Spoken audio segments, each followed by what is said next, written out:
नमस्कार। रसायन विज्ञान कक्षा 12 सरस्वती बाल मंदिर इंटर कॉलेज की ऑनलाइन वीडियो क्लासेस में आपका स्वागत है। जैसा कि पिछले चैप्टर में हम पढ़ रहे थे स्वउत्प्रेरण, प्रेरित उत्प्रेरण, समांगी और विषमांगी उत्प्रेरण। अब बारी है वर्धक, प्रमोटर कहते हैं जिसको अंग्रेजी में, प्रमोटर, वर्धक। या कभी आपने देखा हो कि बॉर्नवीटा, हॉर्लिक्स, बूस्ट, ये सारी चीजें क्या है?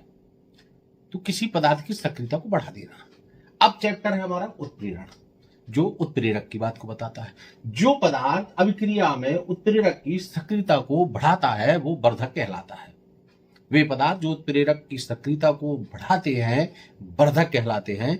जैसे हम यहां देखें कि N2 + H2 हैबर विधि द्वारा अमोनिया के निर्माण में Fe उत्प्रेरक है, Fe आपका उत्प्रेरक है, ठीक है, यहां भी, और MO आपका वर्धक है। अर्थात अब क्रिया में Fe का उपयोग हुआ और हमने आप नाइट्रोजन फैमिली में इसको पढ़ेंगे कि हम गैसों को पहले शोधन व शुष्कन टावर में भेजते हैं ताकि वहां पर जो भी अब क्रिया की क्रिया विधि को बढ़ा रहा है पदार्थ, उसमें जो अशुद्धि ना रह जाए, क्योंकि वो अशुद्धि उसकी सक्रियता को कम कर सकती है। किसकी? अपक्रिया कराने वाले कारक की, जो अपक्रिया की दर को परिवर्तित करता है। एमओ यहां वर्धक है। एमओ अगर किसी परिस्थिति में Fe की सक्रियता कम होती है तो हम प्री प्लान करके एमओ का प्रयोग कर सकते हैं, एमओ का प्रयोग कर सकते हैं, ठीक है। और दूसरा अगर हम कहें कि एमओ क्या करेगा, तो एमओ Fe की सक्रियता को बढ़ाएगा, ऐसा वर्धक का काम है। दूसरी हेडिंग आती है उत्प्रेरक विष, कैटालिटिक पॉइजन्स, कैटालिटिक पॉइजन। इसको हम संदमक भी कहते हैं या संदमन भी कहते हैं।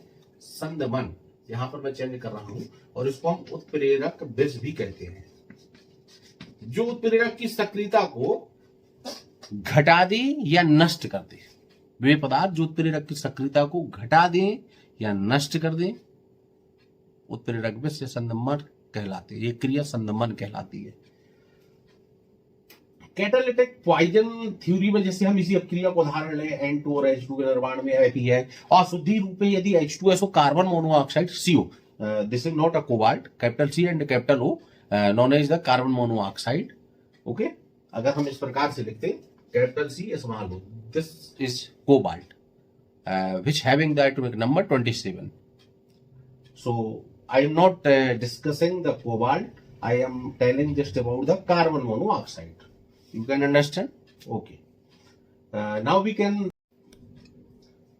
say that those products which can be harmful for the catalysis known as the catalytic poisons. हमने यहां देखा एमओ उत्प्रेरक की सक्रियता को बढ़ाता है, लेकिन H2S, हाइड्रोजन सल्फाइड और कार्बन मोनोऑक्साइड उत्प्रेरक सक्रियता को घटाते हैं।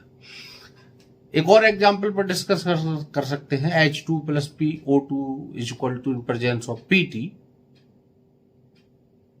H2O का निर्माण होता है इस रिएक्शन में। If PT is coming in the contact arsenic, PT will have their reactivity, catalytic reactivity। तो PT उसकी सक्रियता को, अपनी सक्रियता को नष्ट करता हुआ पाएगा कि किसके कारण? आर्सेनिक के कारण। तो आर्सेनिक के प्रोडक्ट प्लेटम के लिए थोड़े से कंफर्टेबल नहीं है। तो हमको ये दोनों चीजें समझ में आ गई होगी। अब जो हम बात करते हैं वो है उत्प्रेरक की क्रिया विधि, उत्प्रेरक की क्रिया विधि, ठीक है। उत्प्रेरक की क्रिया विधि की दो धारणाएं हैं। एक है समांगी उत्प्रेरण के लिए, जो नंबर 1 है, समांगी उत्प्रेरण के लिए। दूसरा है विषमांगी उत्प्रेरण के लिए, जिसमें प्रावस्थाएं समान है, समांगी उत्प्रेरण है, और वो माध्यमिक यौगिक सिद्धांत कहलाता है। और जिसमें प्रावस्थाएं भिन्न है वो अधिशोषण सिद्धांत है। आप समझ चुके होंगे तीन दोनों बात। एक माध्यमिक यौगिक सिद्धांत है, एक अधिशोषण सिद्धांत है। तो पहले हम डिस्कस करेंगे माध्यमिक यौगिक सिद्धांत की। माध्यमिक यौगिक सिद्धांत क्या कहता है? माध्यमिक यौगिक सिद्धांत कहता है कि जब कोई, मैं एक रिएक्शन पहले लिखता हूं, क्या एग्जांपल देता हूं, A plus B equal to C is a catalysis और D। यहां पर A और B अभिकारक है, C उत्प्रेरक है, D उत्पाद है। मैं लिख देता हूं अभिकारक और उत्पाद, और ये आपका रहा उत्प्रेरक। इस प्रक्रिया में क्या होता है, एक अभिकारक उत्प्रेरक से क्रिया करके माध्यमिक यौगिक बनाता है। एक अभिकारक उत्प्रेरक से क्रिया करके माध्यमिक यौगिक बनाता है, और ये माध्यमिक यौगिक दूसरे अभिकारक से क्रिया करके उत्पाद बनाता है और स्वयं मुक्त हो जाता है। Like it you can understand betterly if you pay attention. Okay, so please listen carefully. एक अभिकारक उत्प्रेरक से क्रिया करके क्या बना रहा है, माध्यमिक यौगिक। ये आपका माध्यमिक यौगिक है, माध्यमिक यौगिक, और यही माध्यमिक यौगिक दूसरे अभिकारक से क्रिया करके उत्पाद बनाता है, और क्या मुक्त होता है, आपका उत्प्रेरक, और ये क्या प्राप्त होता है, उत्पाद। ये उत्पाद प्राप्त होता है और उत्प्रेरक मुक्त होता है।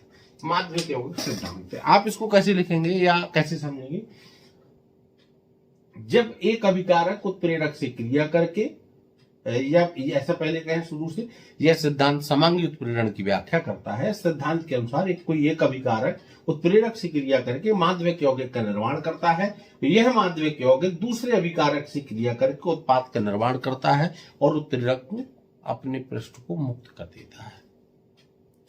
तो आज के लिए इतना ही। कल के वीडियो हम पढ़ेंगे अधिशोषण सिद्धांत व उत्प्रेरक के गुण। तो नमस्कार, इसके लिए धन्यवाद।